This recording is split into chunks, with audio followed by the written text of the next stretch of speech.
నేను ఒకసారి మా మిసెస్‌ని తీసుకొని ఒక గైనకాలజిస్ట్ గారి దగ్గరికి వెళ్ళా విజయవాడలో. ఆమెకు చాలా పెద్ద ప్రాక్టీస్ ఉంటది. దాదాపు 7 అంతస్తుల బిల్డింగు. చాలా బిజీగా ఉండేటువంటి డాక్టర్ గారు. ఒకరోజు ఓపీలో నేను మా మేడం గారిని చూపిస్తున్నప్పుడు పైనుంచి పని మనిషి గబా ఏడ్చుకుంటూ వచ్చింది. వచ్చి మేడం గారితో, "అమ్మా, రేపటి నుంచి నేను పని చేయట్లేదు. నేను మానేస్తున్నా. మీ అమ్మగారు నానా మాటలు అన్నారు. సూటిబడి మాటలు అంటున్నారు. ఎంత చేసినా ఏమీ చేయలేదంటున్నారు. నేను ఆమె బాధపడలేను. నేను మానేస్తున్నా రేపటి నుంచి" అని. అప్పుడు డాక్టర్ గారు పొలైట్‌గా, "అరే కూర్చో. ఏంట్రా అమ్మనే మాటలు పట్టించుకుంటావేంటి? చిన్నపిల్లలు పెద్దోళ్ళు ఒకటేరా. నేను డబ్బులు కదా నీకు ఇచ్చేది. నేనేమనంటే నువ్వు బాధపడాలి. పసిపిల్లలు అనే మాటలకు బాధపడతావేంటి? నువ్వు నా చెల్లి లాంటిదానివి.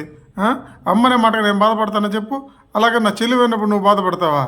కూర్చో. నువ్వు పొద్దునుంచి ఏమీ తినట్లేదు" అని చెప్పేసి ఆమె టేబుల్ మీద ఉన్న ఫ్లాస్క్లో టీ తీసి ఆంగారు పోసి పనే మనిషికి పోతుంది. "అమ్మగారు వద్దు వద్దు, నాకు వద్దు." "తాగరా, ఏం పర్వాలేదు. టీ తాగి ప్రశాంతం కూర్చో కాసేపు" అంది. ఆ అమ్మాయి ఒక్కసారిగా, "వద్దొద్దండి, నేను తాగనని, నేను పైకి వెళ్ళిపోయి పని చేస్తానని" చెప్పేసి గబగబా పైకి వెళ్ళిపోయింది. తర్వాత మధ్యాహ్నం లంచ్ అవర్లో ఓపీలో ఒక 50 మంది ఉన్నారు. మేడం గారు బయటకు వచ్చారు. బయటకు వచ్చి అక్కడున్న పేషెంట్స్తో ఏమన్నారంటే, "ఏమండి, సారీ, కొంచెం డాక్టర్ గారికి భోజనం పెట్టి నేను కూడా 2 మొదలు తిని 10 నిమిషాల కిందకు వచ్చేస్తా. డాక్టర్ గారు నేను పెట్టకపోతే తినరు.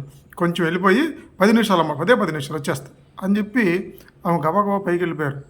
ఒక డాక్టర్ పేషెంట్కి చెప్పాల్సిన అవసరం ఏముంది? ఆ మర్యాద, ఆ పద్ధతి, ఆ ప్రవర్తన నిజంగా గొప్ప గ్రేట్ కదా. తర్వాత సాయంత్రం మేము స్కానింగ్లు అవన్నీ తీసుకొని వచ్చేసరికి 11:30 అయింది. అప్పుడు కూడా ఇంకా ఓపీ చూస్తూనే ఉన్నారు. అక్కడ ఆ ఓపీలో ఉన్నటువంటి నర్సు ఏమంటుంది డాక్టర్ గారితో, "డాక్టర్ గారు, 11:30 అని టైం, ఇంకా బయట 10 మంది ఉన్నారండి, త్వరగా లాగించండి, త్వరగా కానివ్వండి" అని నర్సు డాక్టర్తో అంటే, అది యాక్చువల్గా సిస్టర్స్ని డాక్టర్లు చాలా తక్కువగా చూస్తూ ఉంటారు. ఇలాంటి మాట అనే అవకాశం పొరపాటు కూడా ఇవ్వరు. కానీ మేడం గారు ఏమన్నారంటే, "అరే స్వాతి, నీ నిలబడి కాళ్ళు నొప్పులు పెట్టినట్టున్నాయి. అక్కడ సీతక్క కూర్చొని ఉంటుంది, ఆమెను పంపించి నువ్వు వెళ్ళి కూర్చోనానా? మరి అందరికీ చూసి రిపోర్ట్లు జాగ్రత్తగా రాయాలి కదరా మందులు. అట్లా అంటే ఎట్టా మరి?" చూడండి, రోజుకి ఆమె 50,000 నుంచి 60,000 రూపాయలు సంపాదించే వెరీ వెరీ బిజీ డాక్టర్.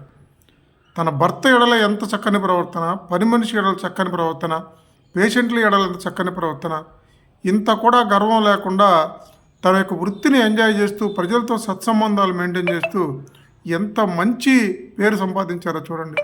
ఇది కదా హృదయాన్ని తాకే ప్రవర్తన అంటే.